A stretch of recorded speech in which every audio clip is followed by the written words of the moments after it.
हाँ, आज अयोध्या की गलियों में नाचे जोगी मतवाला, अलख निरंजन खड़ा पुकारे देखूंगा। हैं यश कौशल्या, तेरा लाला देखूंगा। आज बड़ी दूर से आया हूं। अब बड़ी दूर से आए और बधाई देने लगे भोलेनाथ। आज शंकर जी आए हैं लाला को दर्शन करने। क्या कह रहे हैं भोलेनाथ? मैया तेरा लाला जुग जुग जिएगा, एक बार मुझको दर्शन कराए दे। कौशल्या मैया बोली बाबा दर्शन तो। अच्छा, शंकर जी अकेले नहीं आए, कागभूषुंड जी भी आए। कागभूषुंड जी क्या बन के आए हैं? कौआ। कौआ बन के आए हैं ना। अच्छा, आपको कभी कौए ने काटा? तो कथा में बने रहिए दोस्तों। इस कथा में आपको काफ़ी ज़्यादा महत्वपूर्ण ज्ञान मिलने वाला है। उससे पहले हमारे चैनल को सब्सक्राइब जरूर कर देना ताकि ऐसा ज्ञान आपको मिलते रहे। और सब्सक्राइब कर दोगे तो हमारे वीडियो सबसे पहले आपके पास आएगी ताकि आप सबसे पहले ज्ञान ले पाए। तो सब्सक्राइब जरूर कर देना। और अगर आपने अभी तक सब्सक्राइब नहीं किया ना यार, तो कर दो ना सब्सक्राइब। हाँ, सब्सक्राइब कर दो ताकि आपको ज्ञान मिल पाए। हाँ देखो, नीचे बटन दिखता होगा, सब्सक्राइब कर दो। कर दिया सब्सक्राइब? आप जैसे ही सब्सक्राइब नहीं काटा मतलब आप सच बोलते हैं। नहीं तो लोग गाना गाते हैं ना, काला कौआ काट खाएगा सच बोल। आपको नहीं काटा मतलब आप लोग सच बोलते हैं, झूठ बोलते तो कौआ काटता। कागभूषुंड जी कौआ बन के आए हैं। राम कथा के सबसे बड़े रसिया रसिक श्री कागभूषुंड जी हैं। आज राम लला का जन्म हुआ और अब राम जी को देखने भला कागभूषुंड जी ना है। अच्छा, कौआ बन के आए। किसी ने कागभूषुंड जी से कहा आप कौआ क्यों बने, हंस बन जाओ। भाई कौआ बहुत अच्छा थोड़ी होता, हंस बहुत अच्छा होता। हंस सफेद है, कौआ काला है। एक बार कौआ बड़ा नाराज हुआ ब्रह्मा जी पर, रो रहा था। एक महात्मा जी निकले। कौआ बोला महात्मा जी सुनो। महात्मा जी बोले क्या हुआ? बोले हम पर कृपा करो। क्या करें? बोले भगवान ने हमें कौआ बना दिया है। तो महात्मा जी बोले तुम क्या बनना चाहते हो? बोले हमारा तो जीवन बेकार चला गया कौआ। हम कहीं जाके किसी के घर में बैठ जाएं और काव काव करें तो लोग भगा दे रहे, भाग कौआ। ना हमें कोई देखता है, ना हमारी आवाज कोई सुनता, किसी काम के नहीं। हमें लोग पालते भी नहीं है। आपने सुना कौआ पाला किसी ने? हंस पालते हैं। तो महात्मा जी बोले तेरी इच्छा क्या है? कौआ बोला हम यदि हंस बन जाते तो मजा आ जाता। संत जी बोले चल मेरे साथ। कौआ को लेके संत जी हंस के पास गए। हंस जी राम राम। राम राम। कैसे आना हुआ? संत जी बोले तुम अपनी जिंदगी में सुखी हो के नहीं? हंस बोला हम बहुत दुखी हैं। अरे क्यों दुखी हो?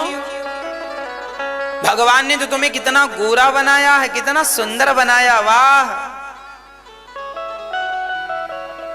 हंस बोला दूर के ढोल सुहावने, दूर से ऐसे ही लगता है। हाँ, पर हमारी जिंदगी बेकार है। इतना गोरा बनाया है, कीचड़ लग जाए तो काला काला दिखता, दाग दाग दिख जाता है ना। और कोई भी हमें उठा के ले जाता है और उठा कर ले जाता है, पंख वंख काट देता है और अपने छोटे से तालाब में घुमाता रहता है। हमारा जीवन कोई जीवन है क्या? फिर तुम्हारी क्या इच्छा है? बोले भगवान कभी अवसर दें तो हम मिट्ठू बने। मिट्ठू सबसे बढ़िया, सब पालते हैं। सबसे बढ़िया कौन? मिट्ठू।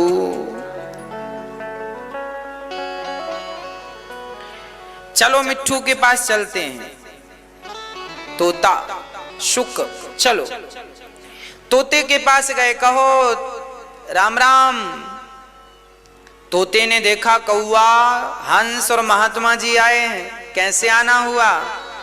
हंस बोला तुम बहुत सुखी हो इसलिए तुमसे मिलने आ गए। तोता बोला किसने कहा सुखी हो? अरे हम देखते हैं कितने तुम्हारी चोंच कितनी सुंदर है, पंख कितने, लोग तुम्हें देखने आते हैं, वाह कितना सुंदर है। तुमसे सुंदर कोई होगा? मिट्ठू बोला ये बताओ तुमने यहां कितनी परिक्रमा लगाई पेड़ की? बोले हमने 3 परिक्रमा लगाई। बोले मैं यहीं बैठा था, तुम 3 बार घूमे तब मैं दिखा। मैं पेड़ों के पत्तों में ही मिल जाता हूं क्योंकि उनका रंग और मेरा रंग एक सा है। पेड़ के पत्ते और मिट्ठू का रंग लगभग एक सा है। मिट्ठू बोला सुनो, हमारा जीवन बेकार है, लोग हमें पाल लेते हैं, आजादी छीन लेते हैं, बंद कर देते हैं इतने से पिंजरे में, हमारी कोई सुनता नहीं, बस उन्हीं की तरह हमें बोलना पड़ता है, उन्हीं का नाम लेना पड़ता है जिनका वो नाम लेवाना चाहते। हमारी जिंदगी बेकार है। तो भाई तुमको कोई बनाए तो क्या बनोगे? बोले हमें कोई बनाए तो हम मोर बनेंगे। कितना बढ़िया है मोर। अब कौआ सुन रहा है सबकी, आप भी सुनना। हाँ, नहीं सुनोगे तो घाटे में चले जाओगे। कौआ सुन रहा है और कह रहा है मिट्ठू की सबसे बढ़िया है मोर। आहा हा, जब पंख फैलाकर नाचता है ना, वाह सबसे बढ़िया, कितने फुर्सत से बनाया है विधाता ने मोर को। चलो मोर से मिलने चलते। सब मोर के पास गए। मोर मोर राम राम, राम राम, तुम बहुत बढ़िया हो, भगवान से कहें कि हमें भी मोर बना दो। मोर बोला राम राम, सबसे दुखी मैं हूं। क्यों दुखी हो तुम? बोले ये दुनिया के लोग आते हैं, चोरी चोरी चुपके चुपके मुझे पकड़ लेते हैं और मेरे शरीर से मेरे पंख नोच नोच कर बाजार में 20 रुपए का एक पंख बेच देते हैं, 50 रुपए का एक पंख बेच देते हैं, 100 रुपए का एक पंख बेच देते हैं। जिंदा शरीर से पंख नोच लिए जाते हैं। मैं रोता बिलखता चिल्लाता रह जाता हूं, मेरी जिंदगी कोई जिंदगी है? तो फिर मोर से पूछा क्यों, तुम्हें कोई बनाए तो तुम क्या बनना चाहोगे? मोर बोला यदि ब्रह्मा जी मुझसे पूछें कि तुम्हें क्या बनना, तो मैं कहूंगा मुझे कौआ बना दो। कौआ बड़ा प्रसन्न हुआ। कौआ ने कहा तुम कौआ क्यों बनना चाहते हो? मोर ने कहा सुन, हमें भय है कि लोग हमें पकड़कर हमारे पंख ना नोच लें। मिट्ठू को भय है कि पकड़कर कोई पिंजरे में ना बंद कर ले। हंस को भय है कि पकड़कर कोई छोटे से पानी के पॉट में ना रख ले। पर कौआ, तुम्हें किस चीज का भय है? आज तक किसी ने कौआ को पकड़ा? चिकन बिरयानी फलानी बिरयानी होती है पर कौआ बिरयानी होती है? हाँ, मतलब कौआ को कोई खाने के लिए भी नहीं मारता। सबसे सुखी कोई है तो कौआ है। बोले कौआ को किसी लिए नहीं मारा, ना कोई पिंजरे में बंद करता, ना तो कोई पानी में पकड़ के रखता, ना तो कोई खाने के लिए मारता। बस तुम बढ़िया हो, कहीं भी बैठो कहीं भी उठो। कौआ बोला राम राम राम, मुझे लगा ये लोग सुखी हैं पर अंत में तो यही निकला कि मैं ही सुखी हूं। इसका तात्पर्य यह है कि हम लोगों को लगता है फलाना व्यक्ति ज्यादा सुखी है, उसे लगता है फलाना व्यक्ति ज्यादा सुखी है, जबकि अंत में निष्कर्ष यही निकलता है कि आप ही दुनिया में सबसे ज्यादा सुखी हैं। आपसे ज्यादा सुखी दुनिया में कौआ इसलिए सुखी है कि कौआ काला है। सफेद रंग पर दूसरा रंग चढ़ सकता है, नीले पर दूसरा चढ़ सकता है, हरे पर दूसरा चढ़ सकता है, पर काला कौआ है। कागभूषुंड जी बोले मैं काला हूं। अब काले में एक रंग श्याम रंग चढ़ गया, श्याम रंग मेरे राम का है। एक रंग चढ़ गया है, अब दूसरा रंग में चढ़ाना नहीं चाहता, इसीलिए कौआ का कौआ रहना चाहता हूं। कागभूषुंड जी आ गए।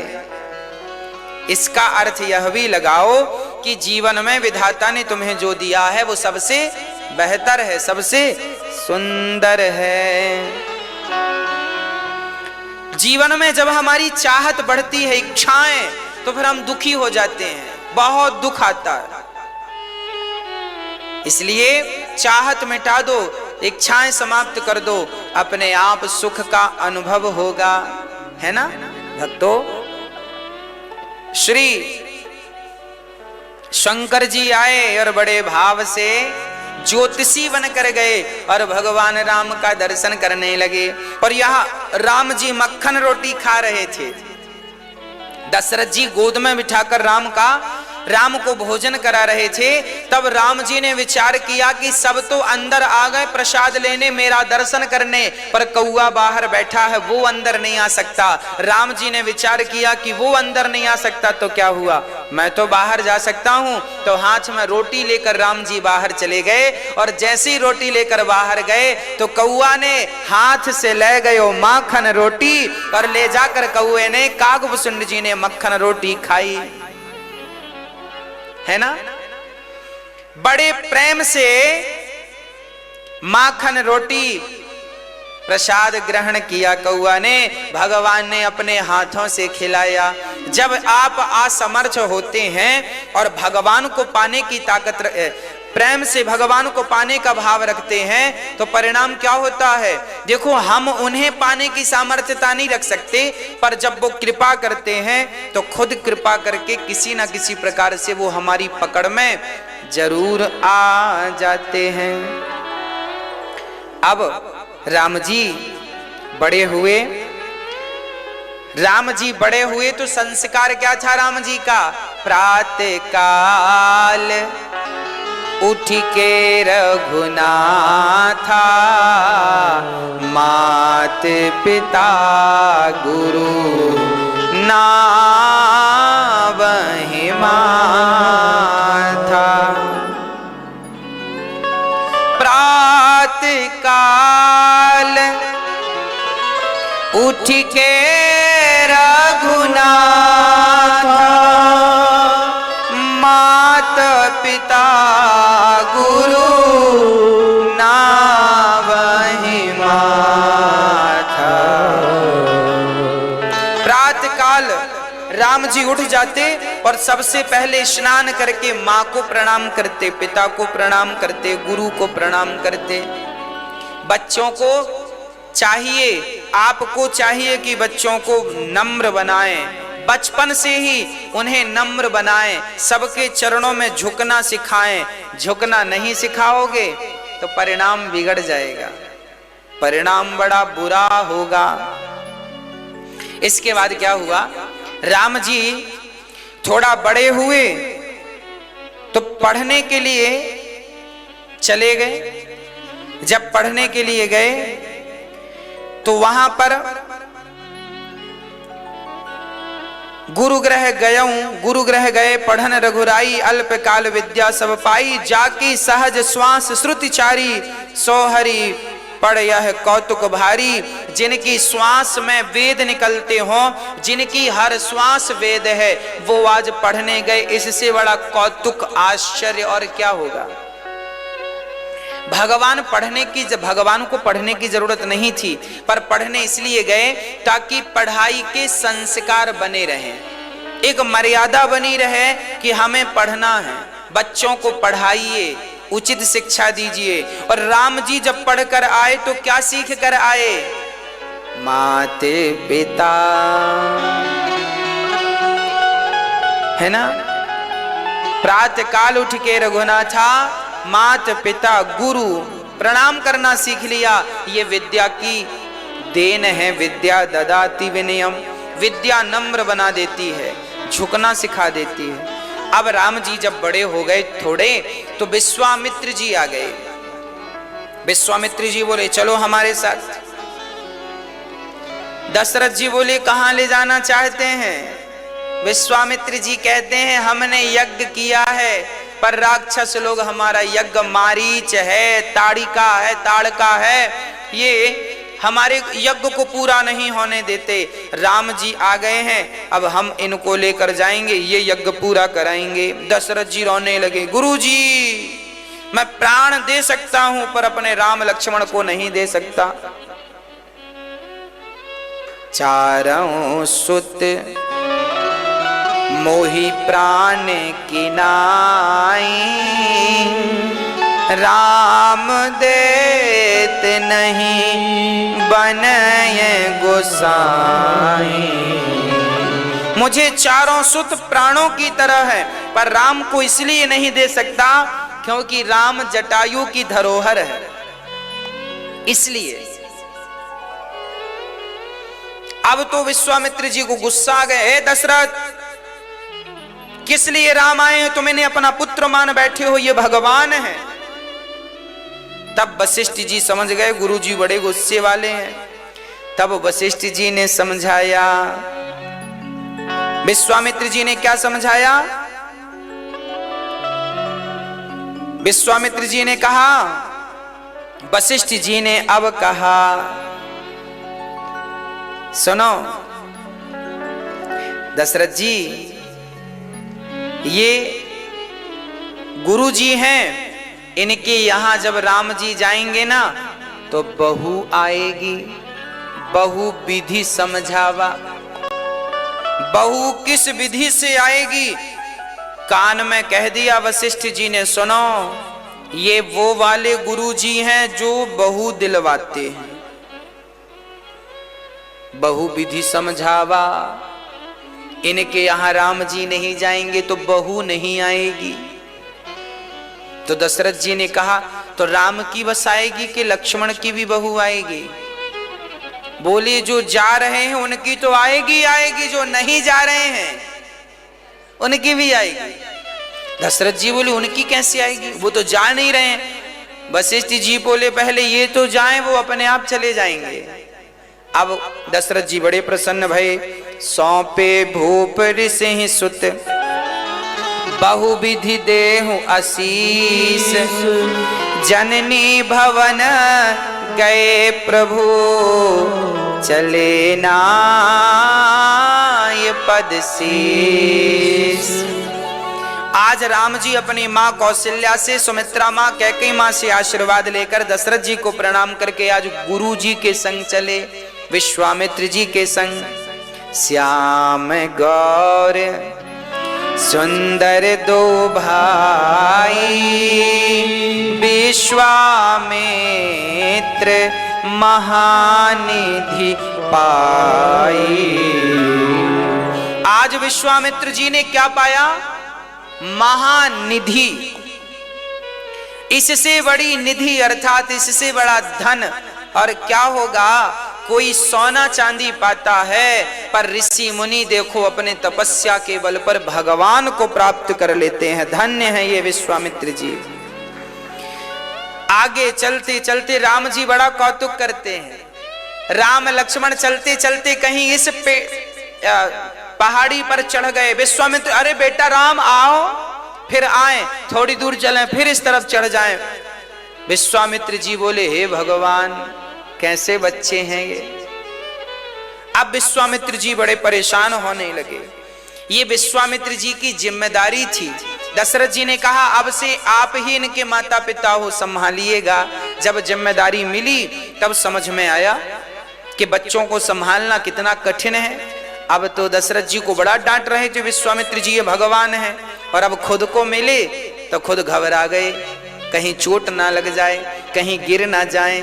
बड़ी जिम्मेदारी से लेकर जा रहे हैं। आगे विश्वामित्र जी ने कहा, यहां ताड़का रहती है, जरा सावधान। राम जी ने धनुष पर बाण चढ़ाया और धीरे धीरे चले तो ताड़का को खुशबू आ गई, है ना, मनुष्यों की खुशबू आ जाती है। अब ताड़का जैसी आई, हंसती हुई, आ गया हमारा आहार, हमारा भोजन आ गया, अब तो हम पेट भर के खाएंगे। कितने लोग हैं? 3 लोग हैं, खाएंगे हम।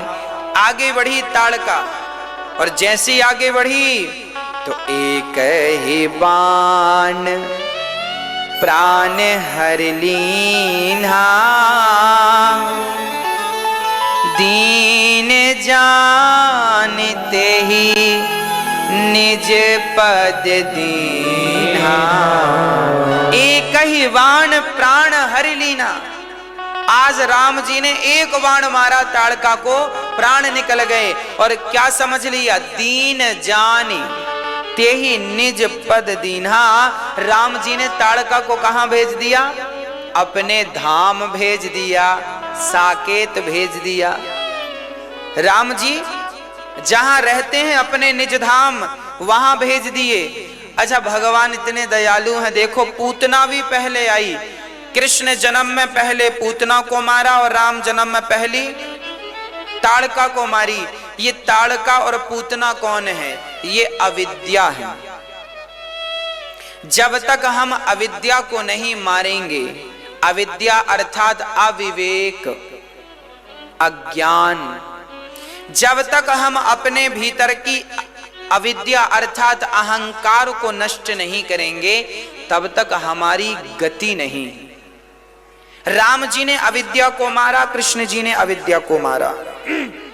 ताड़क पूतना मौसी आई तो वहां पर लिखा है अहो वकीयम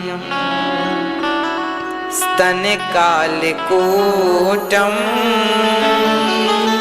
जिघांसयापा ययदाप्य सात्वे लेभे गतिम धात्र्युचितां ततोऽन्यं कं वा दयालुं शरणं व्रजेम।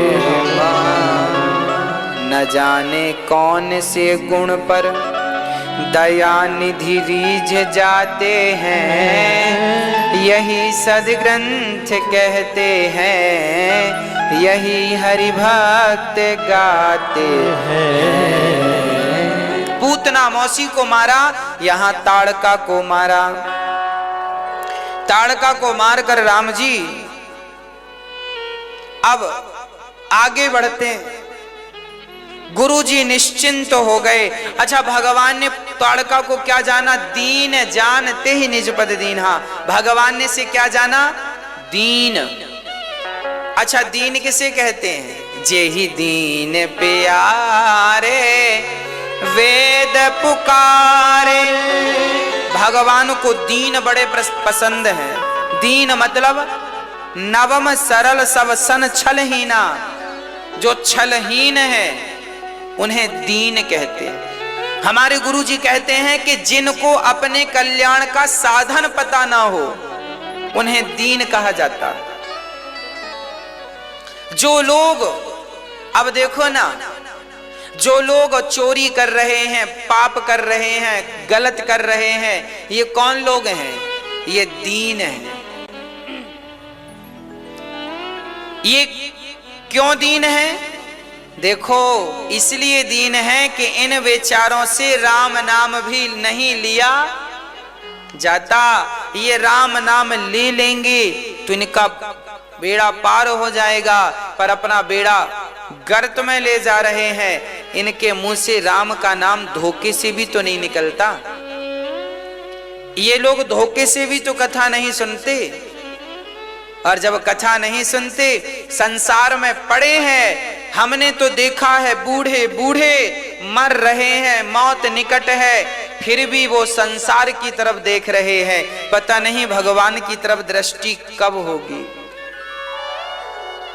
देखा है हमने, हम बड़े बूढ़े बूढ़ों को देखते हैं। एक बूढ़े हैं, उनकी उम्र लगभग 80-85 वर्ष की है। उनसे हम कहा करते हैं कि आधा घंटा बैठ के भगवान का चिंतन किया करो, पर वो ना भगवान का चिंतन कर पाते हैं, ना भगवान के लिए वक्त है। बस सुबह से शाम तक बेटों की सेवा में लगे रहते हैं। ये मेरे बेटे का, ये मेरा, ये मेरा, ये खेत मेरा, ये मेरा, ये सब। मौत का ठिकाना नहीं कब आ जाए। अभी तक भगवान की तरफ देखा नहीं। इन्हें दीन कहते हैं। ताड़का दीन इसलिए थी कि बेचारी मांस वांस खाती थी, भगवान का चिंतन करती नहीं थी, पर भगवान की कृपा हो गई। आज न जाने कौन से गुण पर, पता नहीं, भगवान गुण देख के थोड़ी गति करते हैं, वो तो अकारण करुणा वरुणालय है ना, तार दिया। गुरु जी ने यज्ञ कराया, विश्वामित्र जी ने धनुष बाण लेकर राम जी खड़े हैं, पहरा दे रहे हैं। तभी मारीच आया, है ना, मारीच आया। तो क्या हुआ, मारीच को भगवान ने बिन फण का बाण मारा तो मारीच जाकर मॉरिशस में गिरा। मॉरिशस एक देश है, टापू है, भारत के बाहर मॉरिशस में गिरा। मॉरिशस आज उसका नाम इसलिए मॉरिशस पड़ा क्योंकि मारीच की नगरी है। मारीच गिरा वहां, उसे जिंदा किया है ना राम जी ने आगे के लिए। आगे यही तो सोने का मृग बनेगा, आगे की लीला इसी से तो आगे होगी। इसलिए राम जी ने तब के लिए इसे जिंदा छोड़ दिया। मॉरिशस में गिरा और निडर होके जब गुरु जी ने यज्ञ किया, और भी दैत्य आए हैं, राम जी ने सारे दैत्यों को पछाड़ दिया। अब राम जी ने गुरु जी का यज्ञ पूरा कराया। गुरु जी ने अपने शक्तियां अपने शिष्य राम लक्ष्मण को प्रदान की, बहुत सारी तपस्या प्रदान की, अस्त्र शस्त्र दिव्यास्त्र प्रदान किए। ऋषि मुनि अनुसंधान करके रखते थे बड़े बड़े अस्त्र दिव्यास्त्र, वो सारे अस्त्र राम को योग्य समझ कर दे दिए। योग्य शिष्य को ही गुरु सारी विद्या देता है, नहीं तो गुरु विद्या नहीं देता सबको। समझता है कि ये तो योग्य नहीं है, जो योग्य है उसे देता है। उसके बाद जनक जी के यहां से बुलावा आ गया। गुरु विश्वामित्र जी के यहां, जनक जी के यहां क्या चल रहा था, यज्ञ चल रहा था। कौन सा यज्ञ, धनुष यज्ञ। सुनि रघुकुल नाथा, हरसि चले मुनिवर के साथ। चल पड़े राम जी। अच्छा, धनुष यज्ञ बड़ी दूर दूर जनक जी ने निमंत्रण दिया था, सबको निमंत्रण दिया था, पर कुछ लोग कहते हैं दशरथ जी को निमंत्रण नहीं मिला। हाँ देखिए, जनक जी ने डिंडोरा पिटवाया था सब तक, अब कोई सुने तो आए, नहीं सुने तो उसकी मर्जी। भाई आपके घर हम लोग निमंत्रण देते हैं जब भी, तो घर में एक आदमी को बोल दिया जाता, भैया जी निमंत्रण है।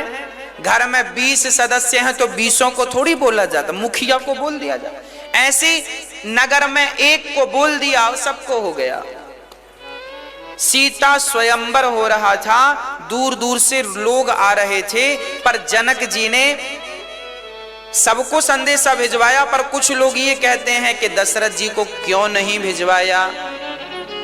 अच्छा, सीता स्वयंवर में दूर दूर से लोग आए थे, यदि विश्वामित्र जी राम लक्ष्मण को ना लेकर जाते तो दशरथ जी को तो कोई सूचना ही नहीं मिली कि जनक जी कोई यज्ञ कर रहे हैं। अच्छा, जनक जी ने जानकर दशरथ जी को सूचना नहीं दी। क्यों नहीं दी, कारण था, इसका एक बहुत गूढ़ कारण था, वो ध्यान से सुनिएगा। बात ऐसी है कि एक बार जनक जी महाराज बगीचे में बैठे थे और कीर्तन भजन चल रहा था, संगीत चल रहा था, लोग गा रहे थे, जनक जी मौज कर रहे थे, अब बड़े प्रेम से मस्ती में झूम रहे थे। एक सुंदर सा बगीचा, बड़ा हरा भरा, बड़ा सुंदर, नाना प्रकार के पुष्प खिले थे और सुंदर चंदन का बगीचा था। चंदन के वृक्ष थे, बिल्व पत्र था, पीपल, बट वृक्ष, आंवला, आम इत्यादि वृक्ष थे और बड़ा अद्भुत नजारा था। ध्यान से सुनिएगा। जनक जी महाराज बैठे आनंद ले रहे थे, तभी एक साधु आए। साधु ने वहां जनक जी को आवाज लगाई, जनक जी बड़ी भूख लगी है, कुछ भोजन दे दो। पर जनक जी ने साधु की आवाज सुनी नहीं, संगीत चल रहा था, आवाज सुनी नहीं। किसी ने कह दिया कि भोजन वहां चल रहा है, जाके वहां खाओ। तो साधु बड़े तपस्वी थे, उन्होंने श्राप दे दिया, जनक जाओ मैं तुम्हें श्राप देता हूं, ये तुम बगीचे में बैठे हो। तो अगर आप लोग को हमारी वीडियो अच्छी लगी तो एक लाइक कर देना और सब्सक्राइब करना भूलना मत, और अपने परिवार में भी शेयर ज़रूर कर देना, और याद से सब्सक्राइब कर देना। बिना सब्सक्राइब किए कोई मत जाना यार, सब्सक्राइब कर देना। हाँ, ज़रूर से सब्सक्राइब कर देना और एक प्यारा सा कमेंट ज़रूर कर देना, और सब्सक्राइब करके ही जाना, बिना सब्सक्राइब के कोई नहीं जाएगा। सब्सक्राइब कर दो, एक प्यारा सा सब्सक्राइब कर देना और एक प्यारा सा कमेंट भी कर देना। हाँ, आप ही से बात करो, सब्सक्राइब जरूर करके जाना। तो अगर आप लोग को हमारी वीडियो अच्छी लगी तो एक लाइक कर देना और सब्सक्राइब करना भूलना मत, और अपने परिवार में भी शेयर ज़रूर कर देना, और याद से सब्सक्राइब कर देना। बिना सब्सक्राइब किए कोई मत जाना यार, सब्सक्राइब कर देना। हाँ, ज़रूर से सब्सक्राइब कर देना और एक प्यारा सा कमेंट ज़रूर कर देना, और सब्सक्राइब करके ही जाना, बिना सब्सक्राइब के कोई नहीं जाएगा। सब्सक्राइब कर दो, एक प्यारा सा सब्सक्राइब कर देना और एक प्यारा सा कमेंट भी कर देना।